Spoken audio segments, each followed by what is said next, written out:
Hello,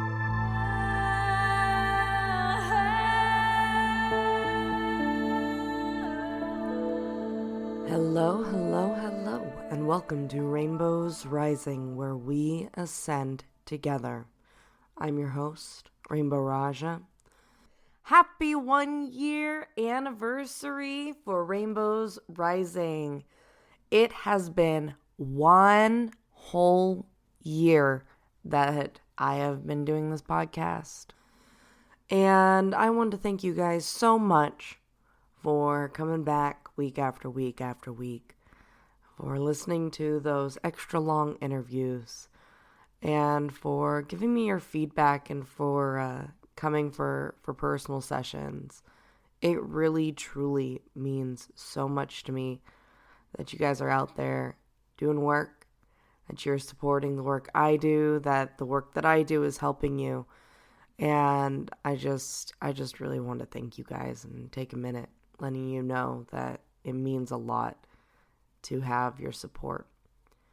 So moving on, this month, we're actually going to be talking about belief systems. We're going to be talking about how those belief systems affect our development, how they affect how we interact with other people, how it affects the pressure we put on ourselves, and more. So when people talk about belief systems, we have a tendency to immediately jump to, traditional religion, like Catholicism or Christianity, Judaism, etc. But when I talk about belief systems, I'm also talking about the belief patterns that we pick up from our parents when we are younger. Belief patterns involving our self-worth. Belief patterns involving money. Belief patterns involving how we love, what kind of love we deserve. So these are all factors. These are all things that we subconsciously manifest into our realities when we are not conscious about the belief patterns that we carry. So, one of the things that while kind of sitting with myself and thinking about this month and our theme, I recognize that I am a workaholic. For those of you out there who don't know all that I do, besides this podcast that I do, as most of the time weekly, I also have a private practice. I take clients regularly. I have 2 children that are young. They're under the age of 7. And I also have an online school that I have fallen very behind in. But I mentor people. And I have a lot of people that I help with projects, and I help put together, art things. I do a lot of just helping people with advertising and stuff. So I really spread myself very thin, and I put a lot of effort into my friends, into my colleagues, into my clients, and a belief pattern that I have is that if I give and give and give and care, that stuff will eventually come back to me. And I recognize that I'm tired. And I think self-care is extremely important. And I always tell my clients, hey, if you are tired, call into work sick. So after this episode, I'm going to call into work sick for the next week, you guys. You hold me accountable. I am going to take a whole week off of podcasting and clients and everything so that I can revamp my brand, Rainbow Raaja and Rainbow's Rising, that I can come back with a lot more energy, and clarity to be a better vessel to share information with all of you. So that's a belief system that I hold.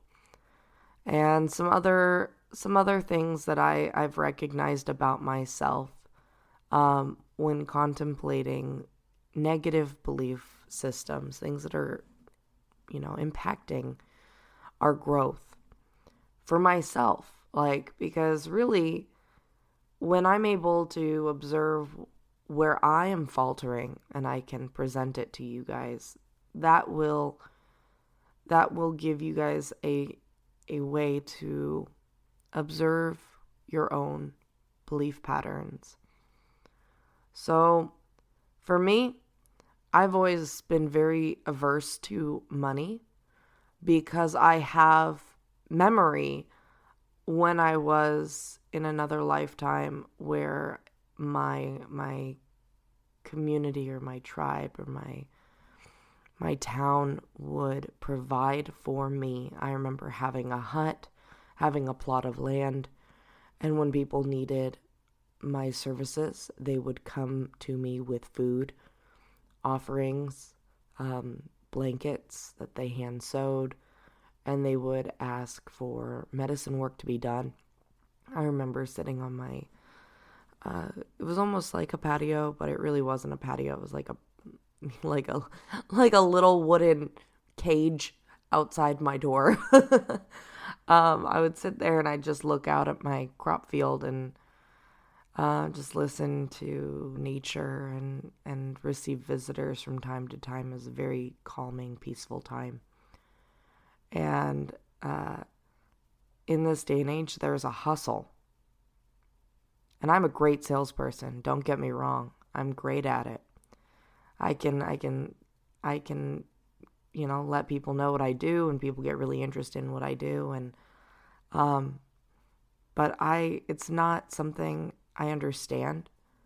It's just something that I've had to become to survive. I think that belief system that I have about how the world should work in this utopian society where we all should be exchanging goods on a trade-like basis, on a offering basis, on a giving, loving basis, it's maybe outdated because money is that same exchange.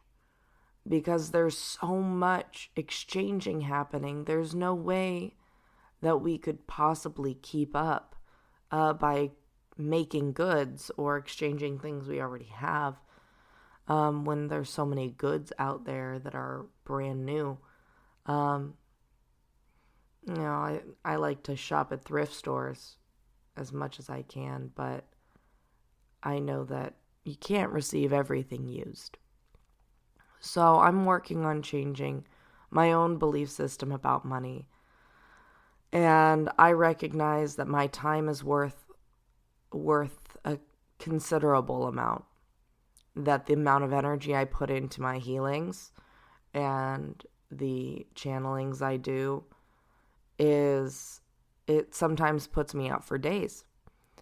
And so I'm going to start respecting and honoring my own energy and kind of stop trying to give everybody discounts. That's what I've always done. I've always felt that healing should be available to everyone. There should be no limit.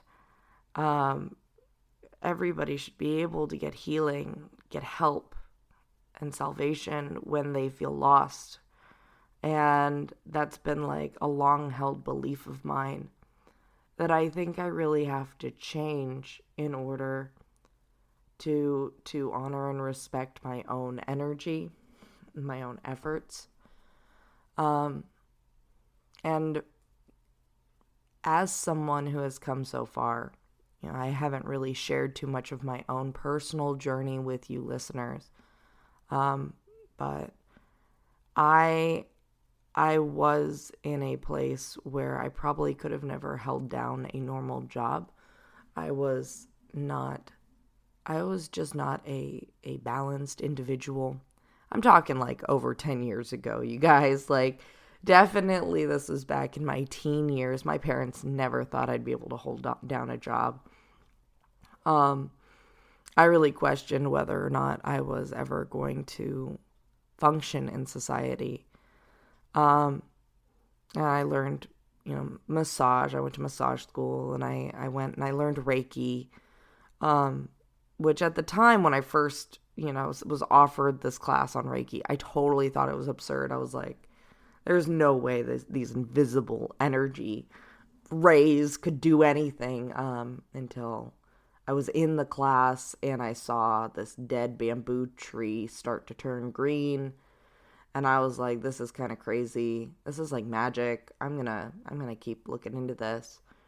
And I think that was really kind of the first moment I just kind of accepted that magic and energy was this real force. It set me on this path of self-discovery and really pushing myself to like change my own energy. Because if that dead bamboo tree could come back to life, and so could I. And that was a belief pattern I changed about myself that day. I used to see myself as this debilitated, broken, bipolar, crazy person. Literally everybody told me I was this really just obnoxious, loud, talkative individual that I didn't like myself. Being around myself was uncomfortable.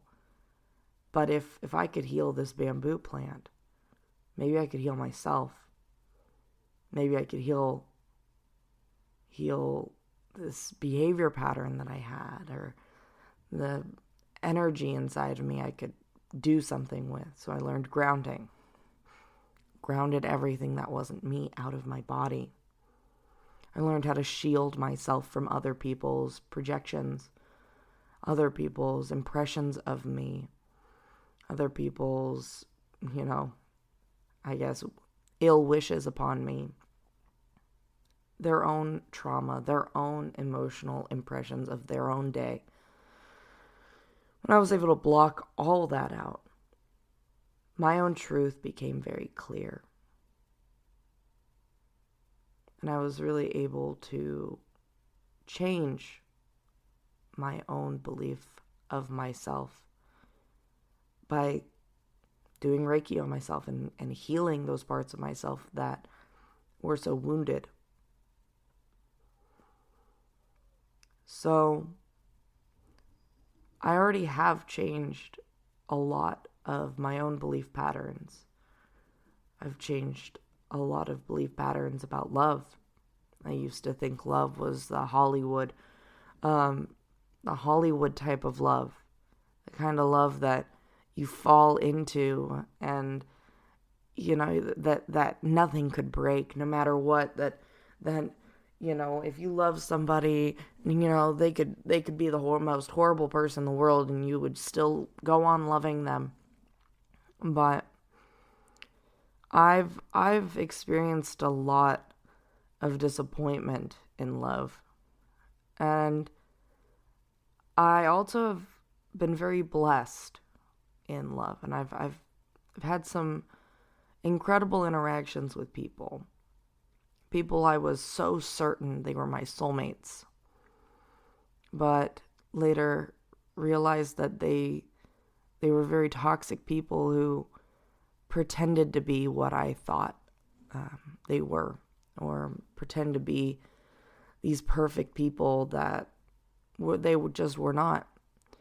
And I found a stable person who at first I was like, I don't love this person. I don't like this guy. He really triggers me. He makes me so angry all the time. He's constantly, making me feel bad about myself.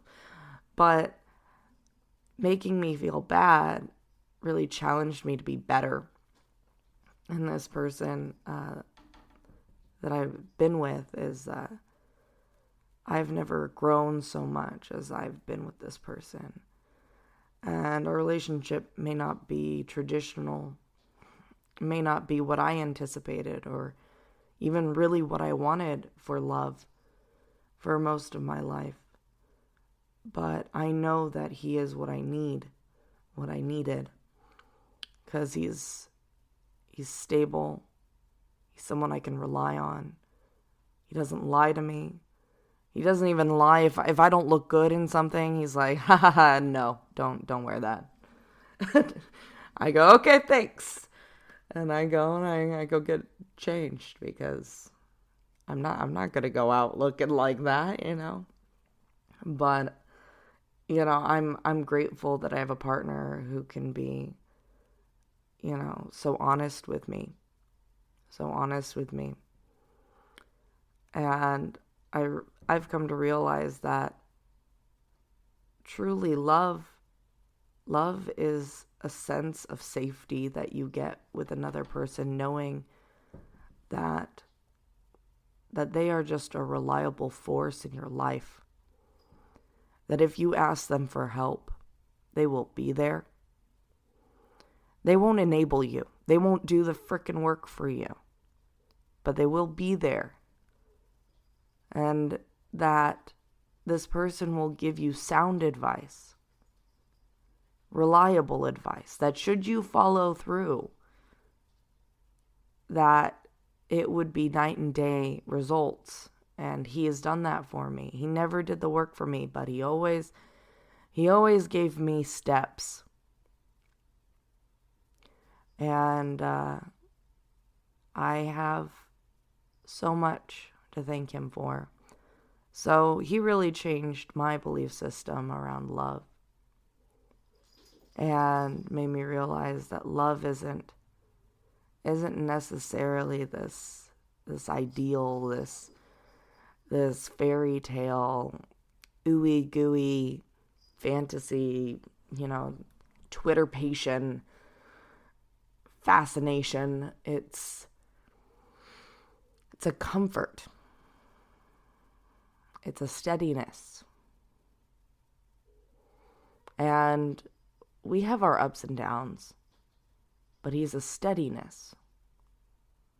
He's, even in our confrontations, he's so logical and so willing to admit when he's wrong, willing to call me out when I'm wrong. And I'm grateful for that.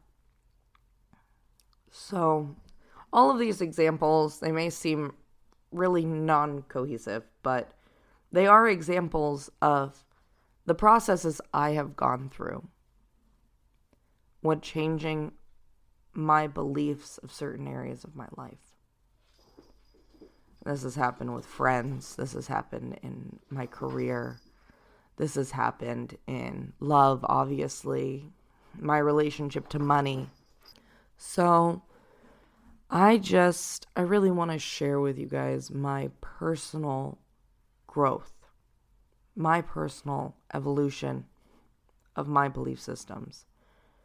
And of course, my religious belief system as well has changed a lot.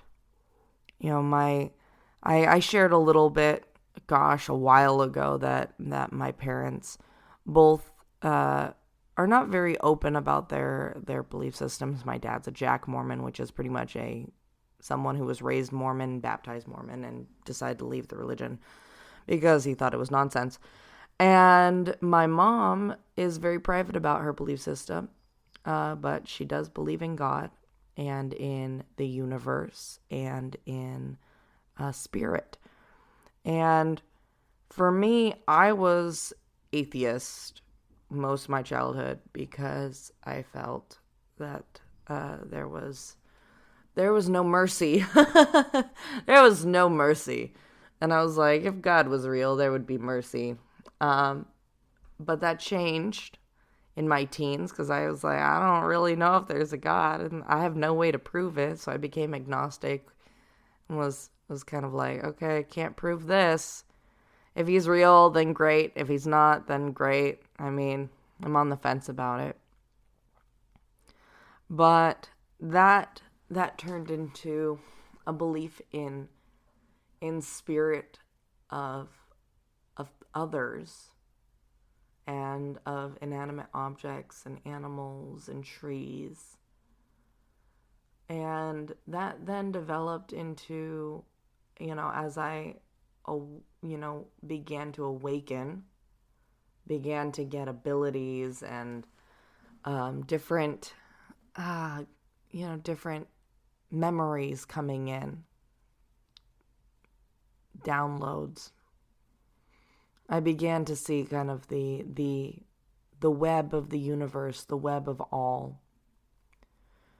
And in this web, I really had an understanding of the multiverse and the journey that our souls take through the multiverse, through our different lifetimes, the different, the different levels of reality that we are all coexisting in, the interactions between our souls, the butterfly effects between us all.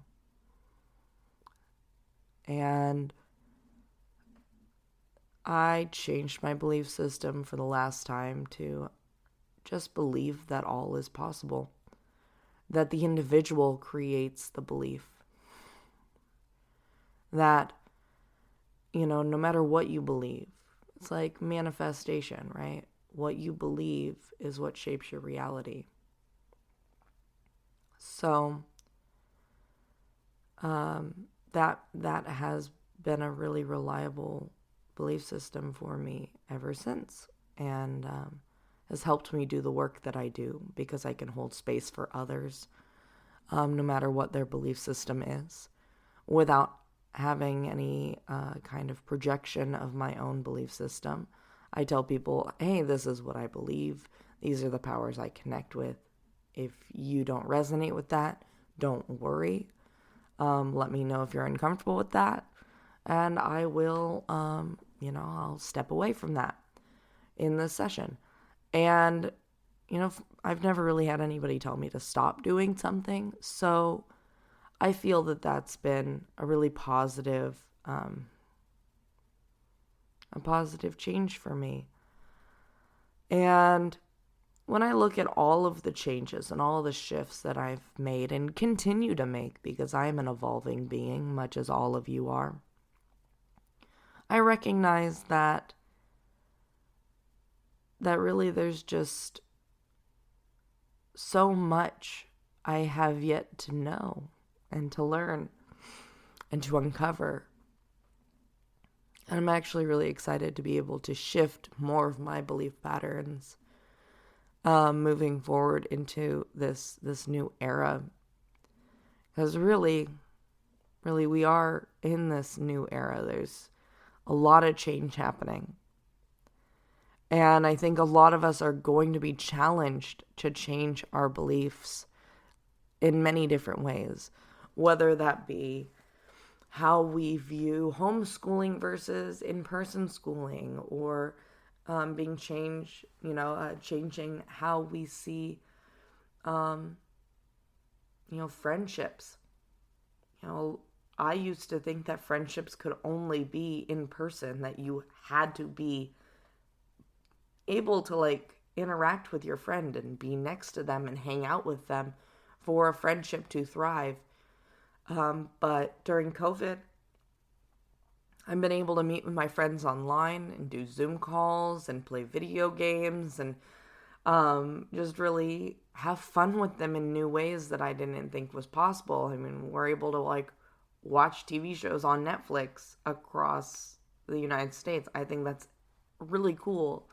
Or to play Dungeons and Dragons over Discord. So many different ways to interact with people, even when you're not in person, that I didn't know were possibilities. That really changed my perspective of developing friendships, developing relationships with people. So just know that if you're in a place where you're feeling a lot of resistance in a certain area of your life, whether that be with money, whether that be in your relationship, whether that be in your friendships, or, in your schooling system, or interactions with other people, interactions with how you view yourself, how you view yourself, all of those things. If you're meeting resistance, you are being asked to recognize that there is a paradigm that needs to be shifted. There is a belief system that needs to be altered. That maybe you've grown out of this box.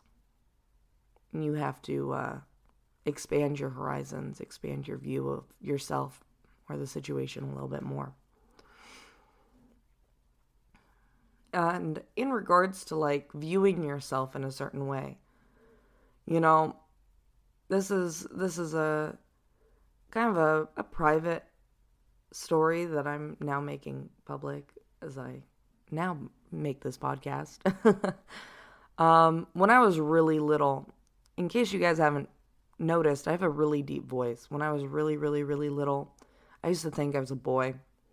I was like, Mom, I'm a boy. And she's like, ha, ha, ha, ha, ha, no, you're not. And I was like, oh, yeah, I am. I'm totally a boy. She's like, no, I would know if you were a boy. And I was like, no, I don't like pink. I don't like dresses. I am not a girl. I'm just not a girl. I have this deep voice. I'm pretty certain I'm a dude. And my mom was like, nope. And for a long time, I was convinced. I was like, I'm a guy. It's cool. I'm a dude. Like, I got this deep voice. I like baseball. My idea of flirting is literally chasing a guy across the playground by, threatening to beat him up. Kind of a Helga Pataki take on love, I guess. And, it didn't really sink in until like probably 4th or 5th grade. I was like, oh, I guess I'm not a boy. I'm just a really awkward tomboy girl. And it took me a long time to kind of be okay with that, because even in junior high, there were boys that spread some really bad rumors that I was a boy, with anatomy and all. And that caused a lot of issues for me. I had a lot of self-esteem issues. I actually gained a lot of weight after that. I really questioned if I was attractive at all. For a really long time, I hated myself. And in high school, I chopped my hair off. It actually was for health reasons. I got lice and I had to chop my hair off, but I chopped it and I made it really short.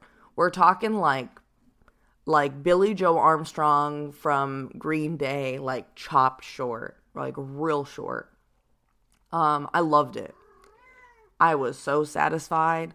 I dyed my bangs purple. I looked so good. I was really happy. Looking back on my pictures now, I'm like, oh my goodness.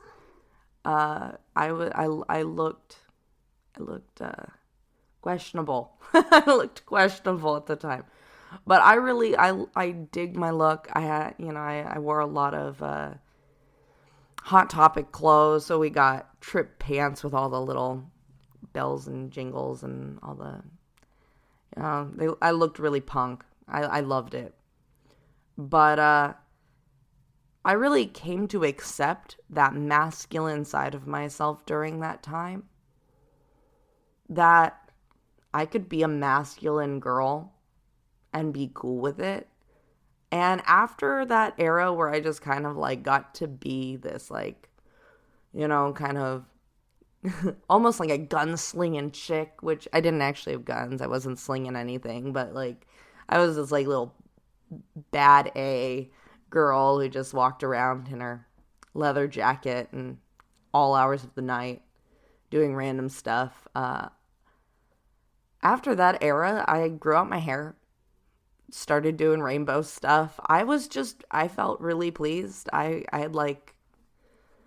had moved into a new phase where I was cool being this tomboy girl. And now I wear dresses. And the color pink, I actually have several things in my closet. Like, more than several. I have like a good selection of pink things in my closet. I like dresses now. I changed my own belief system of myself once I was able to accept this trait of mine that was really difficult to accept. So, I don't know if that story helped anybody out there. If there's a part of yourself that you really struggle to integrate, my best advice is to face that part of yourself head on and to really play with it and see what it is that's asking to be integrated. Because for me, it was a sense of empowerment. Women have always kind of had a little bit of a disadvantage. And when I was a tomboy, when I was in my male power, I got a lot more respect. I got a lot more respect from other people. And that was weird. It was a weird thing to get more respect, being this like hardier person. But learning to integrate that has been a really powerful thing for me, a really self-empowering thing for me. And I don't have to change my identity. I know who I am. I am Rainbow. I am a girl. I'm very pleased with being a girl. I like to wear dresses now, and I like to sing, and I'm cool with it. But I like to wear my hair the way I like to wear my hair, and I like to wear what I like to wear, and I'm cool with who I am. And I just am who I am. And I finally have accepted that as part of my own belief system about myself. So I hope some of these examples of my own personal life, like you guys really got, a good background on who I am and my own inner story, and how I have been shifting and adjusting my inner world to evolve myself. I think that that's a really powerful skill to have. Because when you're able to shift things about how you view the world, you can really begin to expand your horizons and open more doors of opportunity. And yeah, it's been really helpful for me. Once I accepted magic was real, look at what I'm able to do. Once I accepted that I was a masculine girl, I didn't have any self-confidence issues anymore. So yeah, it's a way of healing. It's part of this ascension. It's really important that you guys take some time, evaluate your negative belief systems, and start to clear them out of your system, right? Well, that's it for today's show. Thank you guys so much for listening. I hope you guys have a wonderful, wonderful, wonderful rest of your day. Many, many, many, many well wishes. And remember, I won't be around next week, but I will the following week. And I can't wait to ascend again with you guys. All right? Have a good one. Bye.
Are you ready to ascend to the next level?